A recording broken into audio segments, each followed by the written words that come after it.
First, though, since January is a notorious month for marriage breakups and divorce, we're taking your calls today with therapist Mandy Saligari. You might have seen Mandy in this therapy show with Colleen Nolan this week, which was actually heartbreaking to watch. And there are a lot of people, I think, who were really relating to that, because this time of year they've spent a lot of time maybe together over Christmas, and people often realise, actually, our relationship is not too great at the moment.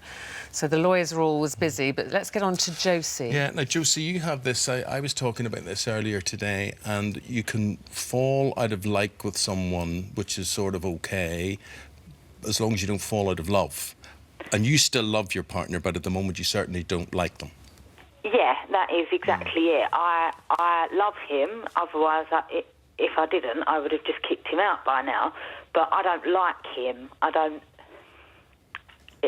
It's almost like I feel responsible.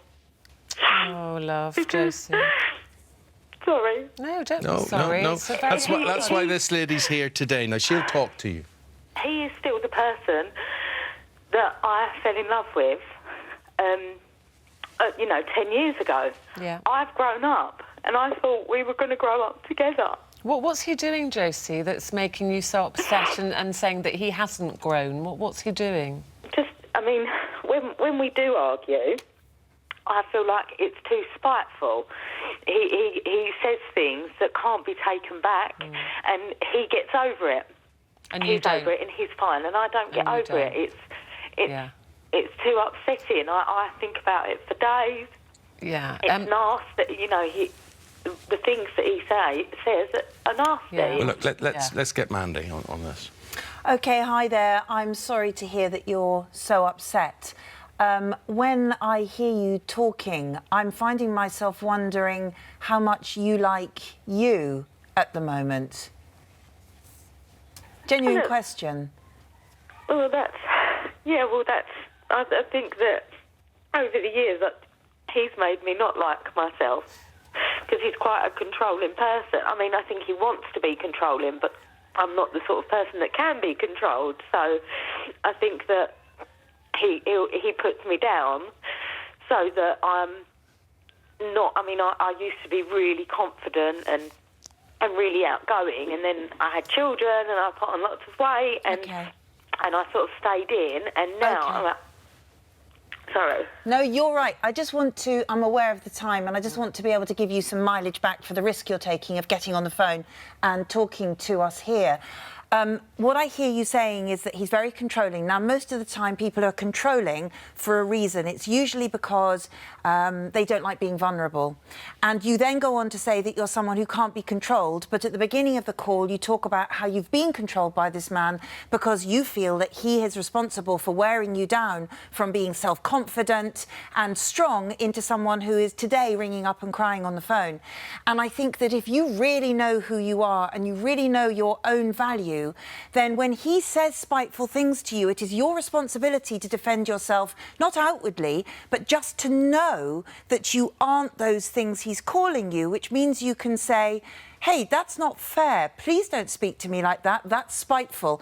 And you pass the responsibility back to him for being spiteful rather than letting the stuff go all the way in. Okay. But if something hits home, then I suggest you take a little time and think about it. To tell him then how he's upsetting, how much he's upsetting her. Well, I think he knows that he's upsetting her, and I think it's a kind of game that's going on. I think her responsibility is to I want to see take the care other of side of herself. the coin here, and because this programme is mostly watched by women, and a lot of them, some of them aren't liking the way I'm speaking up for men today.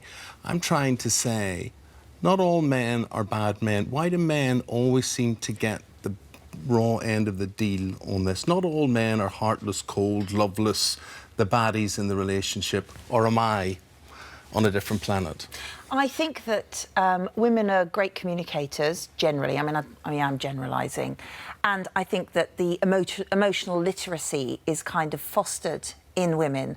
And I think that, I mean, when I talk to my own husband, I am very, very good about talking about my feelings, and I could absolutely hammer him home on that subject. I have to want to hear back what he's got to say. And in order to do that, I have to quiet him down and give him the space. I think that men are misrepresented a lot of the time. I think sometimes they take action and do things that then get reported by women, and you can think, bad guy, poor her. But actually, I believe, number one, that we attract people into our life that are mirrors of how we feel about ourselves. And I think my well-being is my responsibility. You can't let someone else be. It's interesting, Eamon said we haven't had a single man call in today. This is all women.